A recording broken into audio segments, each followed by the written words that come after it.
This is our 7th panel, Snapshots of Jewish Diaspora. My name is Aaron Burke. I'm a Near Eastern archaeologist who works in the Levant in the Department of Near Eastern Languages and Cultures. And as an archaeologist, I actually like the Achaemenid period and want to see more of it done.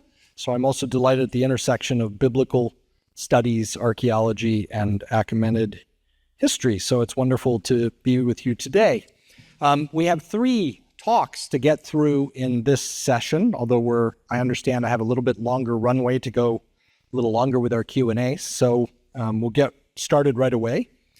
Our first talk today is by Tyler Jarvis, who is a PhD candidate here in the Near Eastern Languages and Cultures Department in the area of biblical studies and Achaemenid history and the Jewish diaspora. In fact, his dissertation title, as he is a PhD candidate, is entitled Depictions of Jewish Diaspora in the Achaemenid Empire. So right up our alley here. He has a Master of Divinity before coming to us from Lubbock Christian University and a Master of Arts and Religion from Yale Divinity. And his concentration and interests, as I think probably are already clear, are in Second Temple Judaism. So without further ado, allow me to introduce Tyler Jarvis and his talk, The King Has Become a Jew, Counter-Assimilation in Jewish Literary Texts of the Second Temple Period.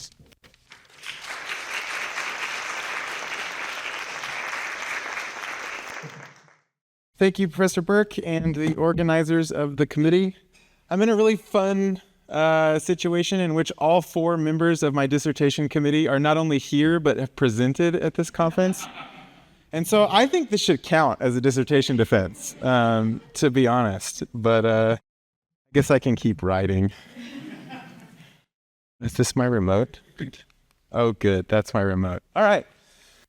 So to get started, I'll start with the Book of Bel and the Dragon, which is not an Achaemenid period text, but it's a fun one. It is a Jewish text from the Hellenistic period, which includes additions to the Daniel tradition from the Hebrew Bible. And it tells 2 stories about Daniel's interaction with King Cyrus of Persia. In the first of these stories, Daniel exposes the priests of Bel as frauds, which leads Cyrus to destroy the temple of Bel. In the second story, Daniel refuses to worship a living dragon that is revered by the Babylonians in the story, and instead kills the dragon through trickery and through the worst cake recipe imaginable. This is supposed to demonstrate the dragon's lack of divinity. And then when this happens, outraged by these events and by the outsized influence that the character of Daniel seems to have over Cyrus, the Babylonians in the narrative exclaim, "The king has become a Jew." Now, this fictional story raises a striking question. What does it mean for an imperial ruler to become a Jew? On its face, the claim that the king has become a Jew feels almost laughable. Outside of this story and perhaps the biblical book of Ezra, there's not really any indication that the King Cyrus had any direct contact with Jewish people, let alone that he would have been so influenced by them that he himself would come to be perceived as Jewish.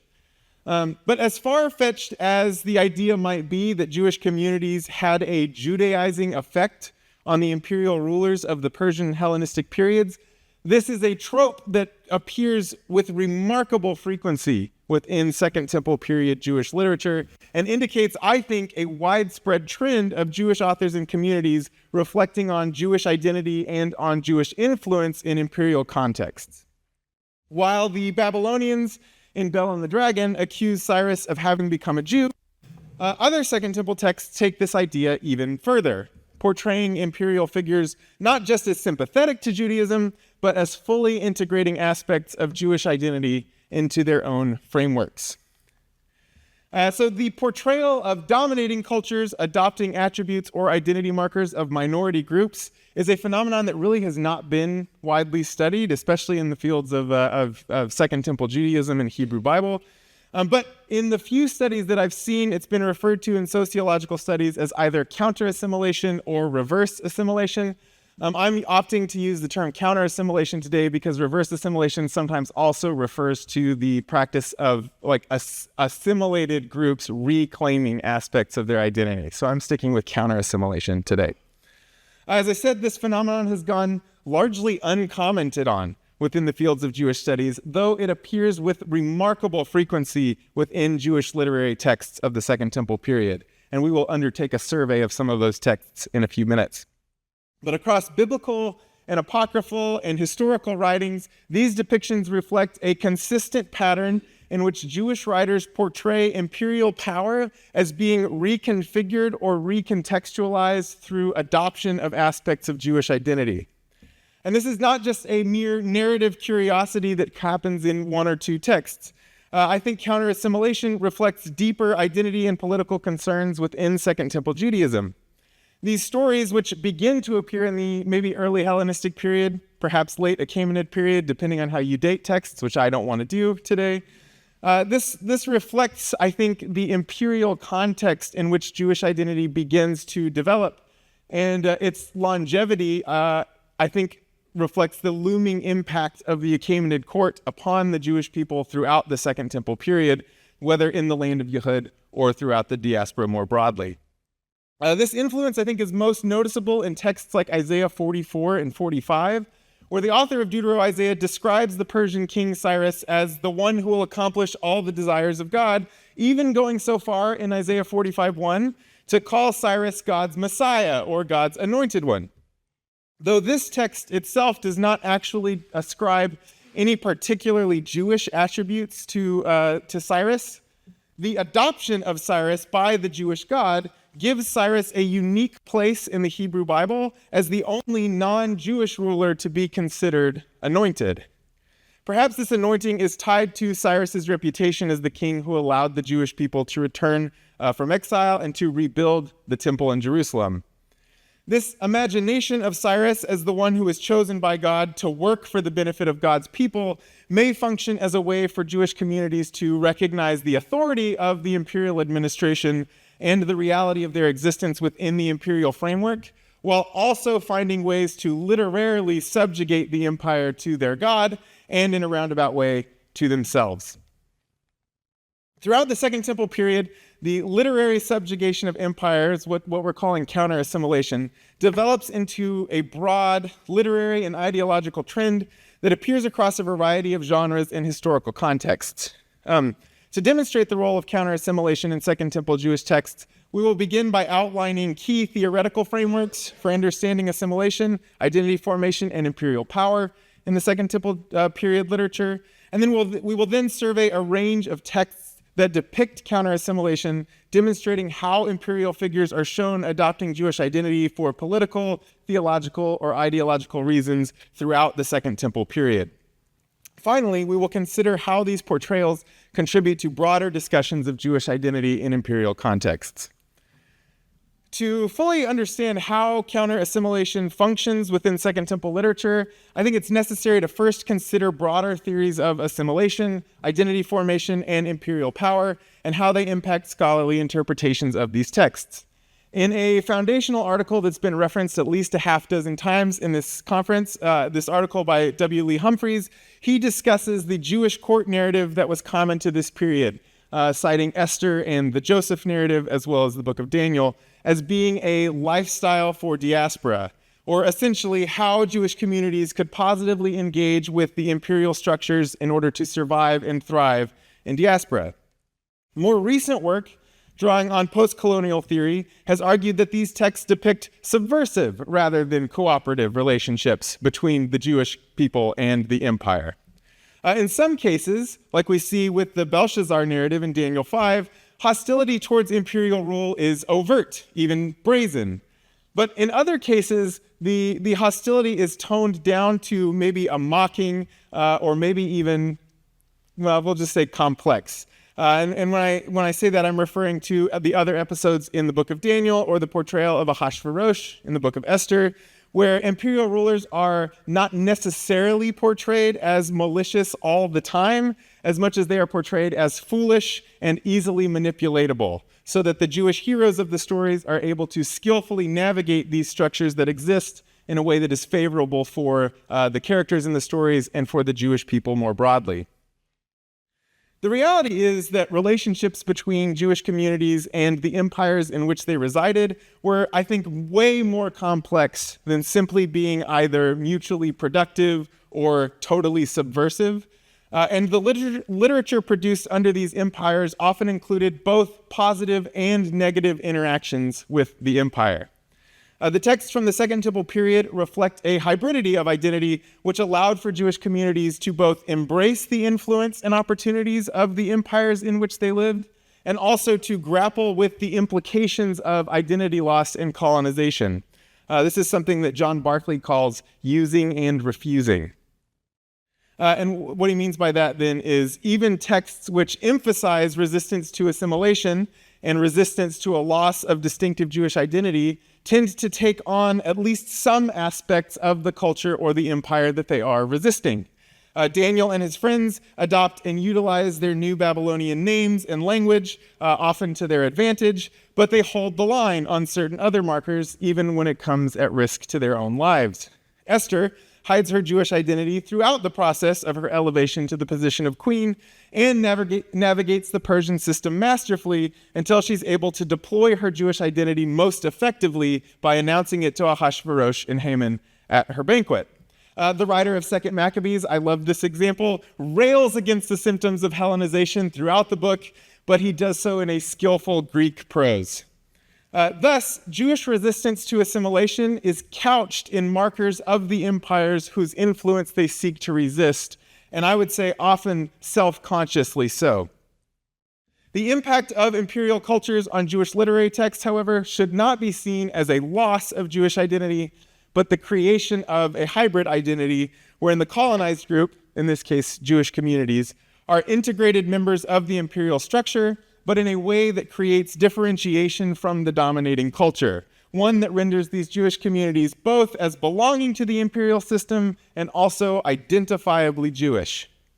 The majority of scholarship in this area has focused on the hybridization of colonized people rather than the impact of hybridization on the ruling group. But the presence of a number of counter-assimilation texts, which we are about to survey in the corpus of Second Temple literature, suggests that ancient Jewish communities were contemplating not only the influence of imperial identity on their own lived experience, but also on the influence of Jewish identity on the imperial structures themselves. I should note at this point that the dynamic of counter-assimilation is distinct from the well-documented practice of imperial rulers adopting the cultural and religious symbols of the nations they governed in order to secure legitimacy. Figures like Darius I, who took on Egyptian royal titles and religious imagery in places like the Hibbis Temple, or Cyrus the Great, who presented himself as a restorer of Babylonian religious traditions in the Cyrus Cylinder, exemplify how empires sought to portray themselves as rightful rulers of their subjugated lands. However, in the case of Jewish counter-assimilation, this process is inverted. These texts do not depict the empire as actively incorporating Jewish elements to consolidate power, but rather imagine Jewish identity as exerting an influence over empire, reshaping it from below rather than being co-opted from above. The theoretical models provided by post-colonial studies and insights into assimilation can provide a useful framework for analyzing counter-assimilation across Second Temple literature. These texts do not depict empire as an immutable force, but instead they portray Jewish identity as a dynamic and often disruptive presence within imperial systems. As the following survey of texts will demonstrate, counter-assimilation appears in a range of narratives, from those in which imperial rulers adopt Jewish religious identity to those in which Jewish political figures utilize the counter-assimilation of the empire to gain influence within the structures themselves. While the motivations behind these transformations vary from text to text, the common thread remains the same. Empire is not simply a force that absorbs Jewish identity, but it is the location in which Jewish identity can exert its own transformative influence. Second Temple authors depict counter-assimilation in a variety of ways across centuries. And the most common way that they'll do this, though, is through imperial figures acknowledging or worshiping the Jewish God. These transformations tend to follow one of two patterns. First, rulers who recognize the supremacy of the Jewish God after experiencing divine punishment, as we see with Nabonidus and Heliodorus. occasionally resulting in full conversion to Jewish identity. And then second, those who voluntarily align themselves with Jewish religious structures out of being persuaded or perhaps out of reverence, such as we will see with the case of Cyrus in The Bell and the Dragon mentioned earlier, and Alexander the Great in the writings of Josephus. In both cases, Jewish identity is initially threatened by imperial power, but not only maintains its distinctiveness, but reshapes the way imperial figures engage with Jewish identity, elevating or legitimizing Jewish practice within imperial structures. One example of divine punishment as a precursor to counter-assimilation is the prayer of Nabonidus, which is 4Q 242. This is a fragmentary Qumran text that presents a tradition similar to that of the biblical account of Nebuchadnezzar's affliction in Daniel 4. In the prayer of Nabonidus, the last historical king of Babylon is afflicted with a severe disease for 7 years until an unnamed Jewish diviner compelled him to give honor to the Jewish God. A later fragment indicates that Nabonidus ultimately acknowledges the Jewish God as the true deity and rejects his previous objects of worship as being merely objects of silver, gold, wood, stone, and clay. Though this text is fragmentary and lacks some of the context of other examples, its presence among the Dead Sea Scrolls indicates a level of reflection on imperial engagement with Jewish ideology in which foreign rulers can come to accept the truth, perhaps even the superiority of Jewishness. A similar structure appears twice in 2 Maccabees, where divine punishment directly forces imperial figures into submission. Heliodorus, a Seleucid official sent by Seleucus IV to plunder the Jerusalem temple treasury, is violently struck down by divine figures. He is left incapacitated until a Jewish priest intercedes on his behalf, praying for his recovery. Once healed, Heliodorus acknowledges the power of God and warns the king that the Jerusalem temple is under divine protection. His experience is a dramatic instance of counter-assimilation through divine intervention because of the immediate implications of his transformation. He enters Jerusalem as a direct threat to Jewish religious autonomy, but leaves as an advocate for Jewish autonomy and for the sacrosanct nature of the Jerusalem temple. Later in the same book, 2 Maccabees 9 describes the transformation of Antiochus IV Epiphanes, one of the most notorious antagonists of Jewish history. After waging war against the Jews, Antiochus falls ill, and he interprets his suffering as divine punishment. In his final moments, according to the writer of 2 Maccabees, Antiochus IV vows to become a Jew and to follow Jewish laws. This, of course, he dies before he's able to do any of that. So his vow is primarily aspirational, but good attempt. The fact that even Antiochus, the ultimate embodiment of Hellenistic oppression of Jewish tradition, can undergo Judaization before dying his humiliating death reinforces the subversive power of counter-assimilation. His fate suggests that, in the end, Jewish identity will assert itself over even the most hostile of rulers, rendering their opposition futile. Other texts depict counter-assimilation as an act of voluntary deference rather than divine coercion. In these cases, rulers align themselves with Jewish religious structures not out of affliction or fear, but because they recognize the superiority of Jewish wisdom or prophecy or theology. King Cyrus in Bell and the Dragon follows this pattern. Unlike Nabonidus or Antiochus, Cyrus shifts into worshipful acknowledgement of Daniel's God, not because of suffering, but because of persuasion. Daniel's wisdom and the power of Daniel's God have debunked 2 Babylonian deities and also, in the story, preserved Daniel from a lion's den. So then Cyrus's ultimate acknowledgement of Daniel's God serves to underscore the importance of Jewish resilience in diaspora settings. By holding faithfully to Jewish identity and the worship of his God, Daniel not only preserves his own life, but transforms the empire into a place that is more accommodating for Jewish communities at large. A more striking example appears in Book 11 of Josephus' Antiquities, and I recognize this is way after the Achaemenid period, but hang with me, where Alexander the Great is portrayed as voluntarily aligning himself with Jewish religious structures. According to Josephus, Alexander initially approaches Jerusalem as a hostile force, ready to destroy the city for refusing to support his siege of Tyre.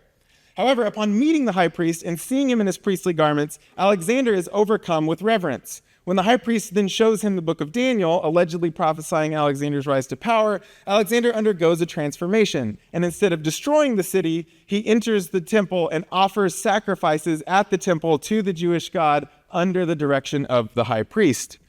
Then Alexander allegedly granted the Jewish people privileges, including exemption from tribute during the sabbatical year. Though this story is almost certainly entirely ahistorical, the account reflects this recurring counter-assimilation pattern that has carried throughout the Second Temple period.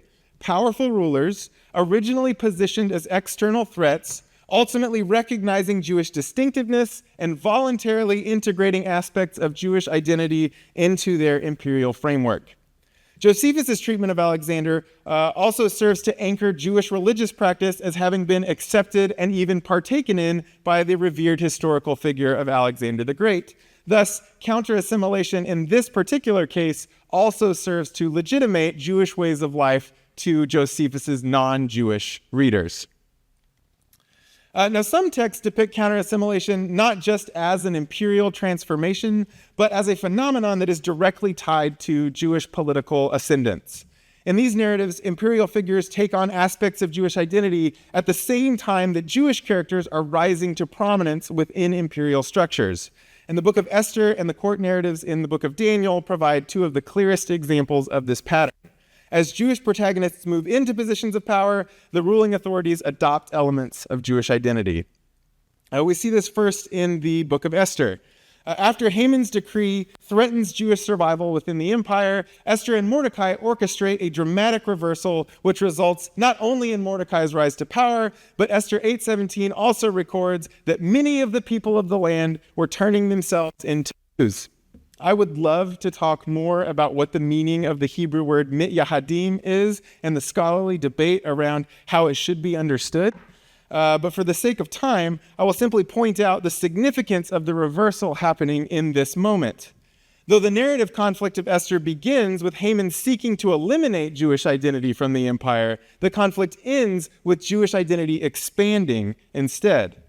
This transformation is accompanied by Mordecai's elevation to second in command in the Persian Empire, reinforcing this connection between counter-assimilation and Jewish political ascent. Even more significantly, in the world of the narrative, it is precisely Mordecai's distinctive Jewish identity that poises Mordecai to be able to rise to power at the proper moment. Mordecai both holds to his Jewish identity as well as navigates the Achaemenid imperial structure in order to secure his own position and to transform the makeup of the empire overall. A similar dynamic plays out in the book of Daniel, where Jewish political advancement coincides with imperial figures recognizing the authority of the Jewish God. The court narratives present a progressive trajectory in which Nebuchadnezzar moves from recognizing the Jewish God in Daniel 2:47 to outlawing blasphemy against the Jewish God in Daniel 3:29. He then proclaims the ultimate authority of the Jewish God in Daniel 4:32, and then Darius the Mede finishes this cycle by issuing an empire-wide decree that all people must fear the God of Daniel in Daniel 6:27. This transformation occurs alongside Daniel's own ascent, from exiled Judean captive in Daniel 1 to ruler over Babylonia in Daniel 2:48, to third in command under Belshazzar in Daniel 5:29, and finally to second in command under Darius in Daniel 6:3. The parallel development of Jewish political power and imperial religious recognition suggests that these texts do not merely present Jewish survival within empire, but also depict an empire that is itself increasingly shaped by Jewish identity. In both Esther and Daniel, counter-assimilation is not an incidental fact of the narrative, but it is a device that reinforces Jewish agency within the empire, at least in the way that it's portrayed in these texts. The rise of Jewish figures to imperial prominence is accompanied by a foundational shift within the empire itself, wherein Jewish identity is not just preserved, it is expanded. These texts envision Jewish communities as actively transforming the structures of empire rather than being subsumed by them. This pattern of counter-assimilation linked to political ascent further illustrates the ways in which Jewish literature reimagines the relationship between empire and identity. Across multiple genres, Jewish authors envision a world in which imperial figures, whether by force or persuasion or political necessity, come to adopt aspects of Jewish identity. These narratives invert the expected trajectory of assimilation, shifting the power dynamic from one in which Jewish identity is threatened by empire to one in which empire itself is transformed through its encounter with Jewish distinctiveness. I will say, the frequency with which Jewish figures are portrayed as having this outsized influence on the imperial administration should not be mistaken for historical fact. These are literary constructions of the Achaemenid court that the Achaemenids themselves likely would not have recognized. The documents at Elephantine, I think, provide a much more relevant example of how Jewish communities could have actually interacted with Achaemenid administrative power. However, the prevalence with which Jewish literature portrays the imperial court as being susceptible to the influence of prominent Jewish figures indicates the significance of the empire within the minds of Jewish communities and its impact on Jewish identity formation in the period of diaspora and imperial rule. The function of stories of counter-assimilation varies across different texts. In Esther and Daniel, the theme works to validate Jewish participation within imperial structures, reassuring diasporic audiences that engagement with empire need not come at the cost of Jewish identity. Indeed, these texts suggest that authors consider Jewishness itself as having the capacity to shape and even improve the imperial order. In 2 Maccabees, counter-assimilation serves a more polemical function, portraying Jewish religion and culture as so powerful that even its most hostile opponents, Seleucid officials, and even Antiochus IV himself, are ultimately forced to acknowledge its supremacy. Meanwhile, in texts like Josephus, the trope of counter-assimilation functions as an apologetic strategy, anchoring Jewish practices and traditions in the approval of revered imperial figures like Alexander, and thereby legitimizing Jewish identity within the broader Greek and Roman worlds. The texts presented here are not the only examples of counter-assimilation from Jewish writers of this time period. Further examples can be found in texts like Judith, Joseph and Asenath, in rabbinical texts where they portray Nero as converting, among others. Further analysis of these texts and how this theme evolves in later Jewish writings could provide deeper insight into the development of Jewish identity under successful imperial regimes. The frequency and the breadth with which counter-assimilation occurs within Second Temple texts is a commentary on how much Jewish identity is shaped by the empires who are over them and how they recognize the impact of imperial rule on their day-to-day lives. The Jewish communities of the Second Temple period could not ignore the empires under which they existed. They were actively shaped by them in a number of ways, which we see in the texts. But when they describe their own interactions with empire, they imagine that it is the empire that is being conformed to their image rather than the other way around.